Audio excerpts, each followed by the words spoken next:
I got to tell you, America's watching you. I've been getting texts right and left saying, how can anybody listen to this pathological person? He's got a problem. He doesn't know fact from fiction. And that's what's sad here, is that you didn't do this for Donald Trump, to protect Donald Trump. You did it for you. That's important to you, to look up here and look at the old adage that our moms taught us, liar, liar, pants on fire. No one should ever listen to you and give you credibility. It's sad. It seems to me that there's not much that you won't lie about when you stand to gain from it. In fact, the prosecutors for the Southern District of New York noted that each of your crimes, quote, bear a common sense of characteristics which each involving deception and being motivated by your personal greed and ambition. Is your appearance here today motivated by your desire to remain in the spotlight for your personal benefit? No, ma'am. You have sought out ways to rehabilitate your image, from tax evader, bank swindler, and all-around liar to an honorable, truthful man by appearing before cable news.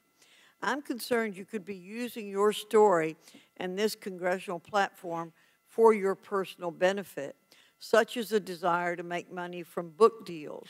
The president has told something over 9,000 lies to date.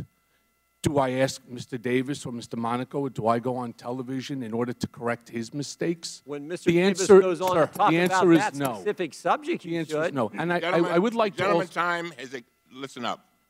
The gentleman's time has expired. You may finish answering the question, and then we're going to go to Mr. Connolly.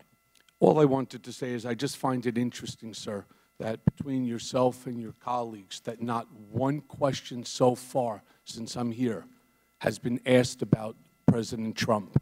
That's actually why I thought I was coming today. Not to confess the mistakes that I've made. I've already done that.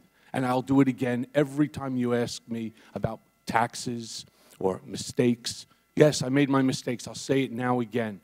And I'm going to pay the ultimate price. But I'm not here today, and the American people don't care about my taxes. They want to know what it is that I know about Mr. Trump.